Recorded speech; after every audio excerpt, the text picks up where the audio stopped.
Yeah, yeah. Rather not be charged for using. Well, I read this story online. Again, I don't know how true this is. I don't know this person, but this individual wrote that they were at a hospital and the nurse said, hey, like he had a cough, and the nurse asked him, like, you know, do you want a Halls? And he thought it was just like a complimentary thing, like, you know, you see somebody coughing, whatever.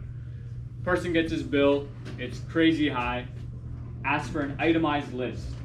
How much are you charging me for everything I use? And that Halls pack was like $23, which is insane, right? Because I mean, the minimum wage in America in some places is like $8, $9 an hour. So, you know, two and a half, 3 hours, right, of work. Yes. I think I agree. And on the healthcare subject, I kind of speak from experience because I had brain surgery, and all the tests and the surgery, that would cost a lot more if we didn't have all the taxes going into healthcare. Yeah, no kidding. I completely forgot you mentioned that, right? And so, you know, it's fortunate, right? Like when you need something, when something out of the normal, something abnormal occurs, something very extreme occurs, a tragedy happens, it's nice to have that safety net for sure. I'm not gonna sit up here and say that's not the case. One of the things we discussed in the morning was having the option to pick and choose what your taxes go to, right? So being able to choose, like, yeah, I like public health care. Okay, I wanna give my taxes to that. I like XYZ social services. I wanna give my taxes to that. I actually don't like these things, so I don't want my tax money going there, right? How do we feel about that? Being able to pick and choose where your tax money goes. That would be better. Yeah, it'd be much better, right? But But who knows if the government would actually listen? yeah. So the government actually listening or not is my concern with the answer B, right? Just because your taxes go somewhere, you know, doesn't necessarily mean that that's where the money gets used, right? I should also add I worked a government job. I worked on a road crew. We were filling potholes. Every day I showed up for work at 7 a.m. Most days we didn't actually get to the job site till 9. So 2 hours every day, an hour and a half, hour every day. Everybody in that yard was getting paid to do nothing. So there can be a lot of inefficiencies to deal with government. Sometimes the government gets bloated and some people are hired to do nothing. And like I had another friend, he worked a government job. He said he fell asleep in the middle of the day.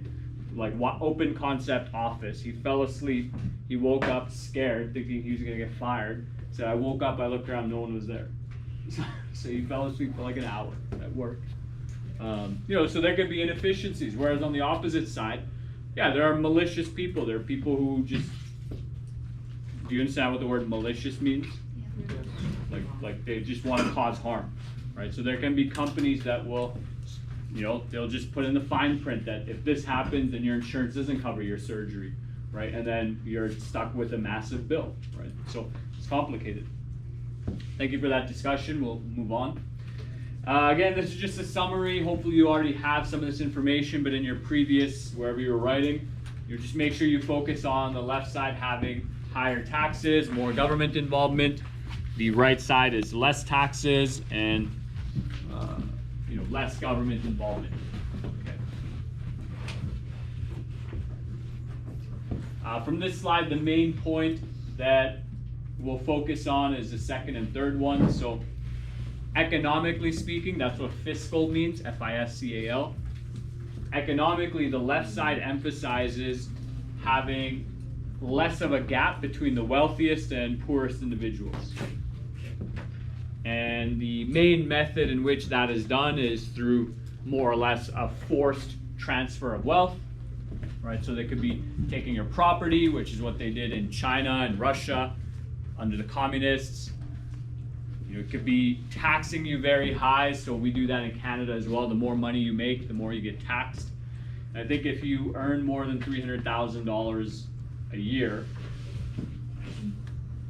everything you earn after $300,000, half of it gets taken from you through tax, right? So it's not necessarily like, yeah, sure, you know, you can survive on $300,000 a year easily. Should be able to. my concern with that is that, you know, what's the incentive for working very hard and making, I don't know, $5-10 million a year, if you're gonna potentially lose half of that, right? And a lot of people who are in that income bracket have the same concern, right? And so they either move from Canada or they set up their earnings in a different country with less taxes, so they keep more of their money, right? Yeah, so those two main points from this slide, okay, and this is more on the political left. This is how they deal with economics, with money. Okay, we'll move on.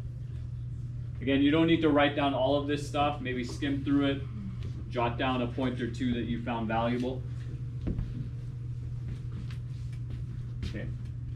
On this side, again, the second point as well is important, that inequality is not a concern on the more conservative side.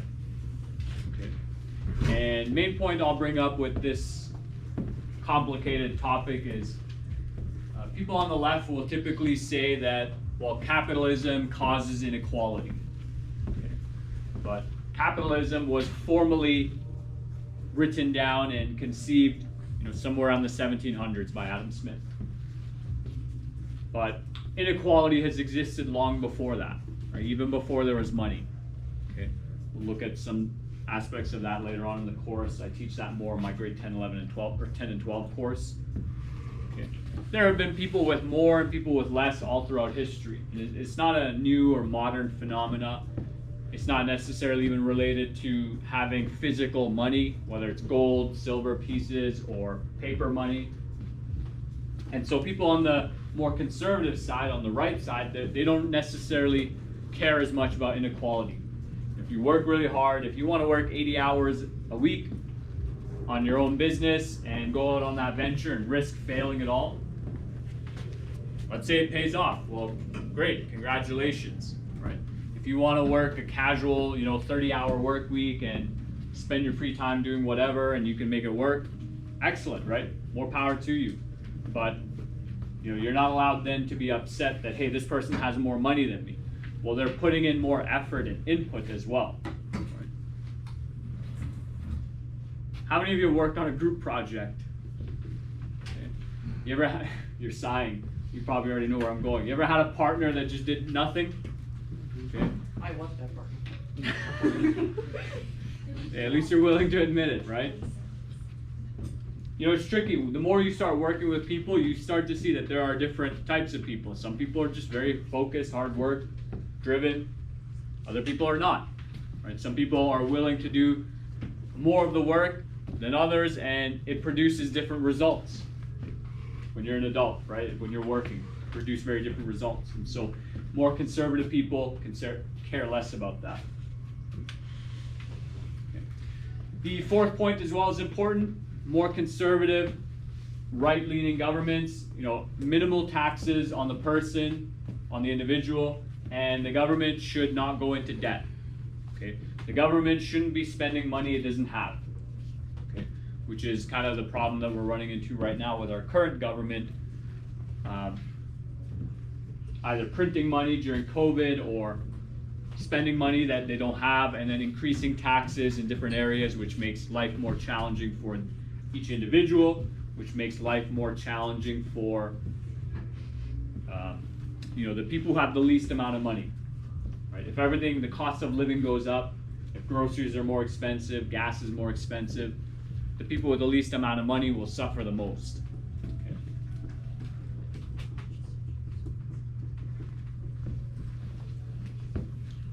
I'll try this question as well with this class. The block A kind of went over their heads. Okay, which statement do you believe more strongly and why? Societies do not have to follow established traditions, or traditions provide security and stability and must be rejected. Okay. Say that again. You think more B? A? Okay. Why do you have that belief? There should be a balance between change and tradition. Because if it's too much tradition, there's going to be a split. and that's just that. Should just be in the middle.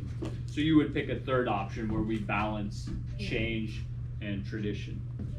Anyone else agree with that? Balancing change and tradition? Out of curiosity, what are some traditions you think should continue? Going to church every Sunday. Going to church every Sunday? And the other ones like respecting your elders and stuff like that. Yeah, those are two good traditions. Right, it's good to have a community, it's good to have a faith practice as well.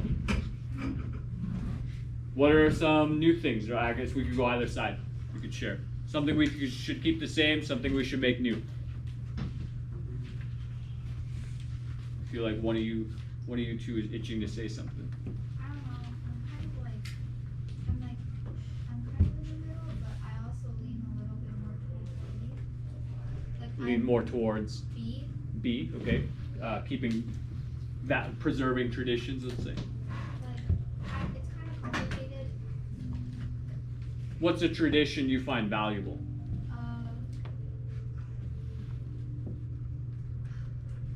I don't know, I don't even know how to. Okay. Well, what's a family value you like? I don't know, like, not, marriage, obviously. Okay. And then, like, hard to explain. Okay, well, but that's an answer as well, right? Like preserving this idea of marriage, that people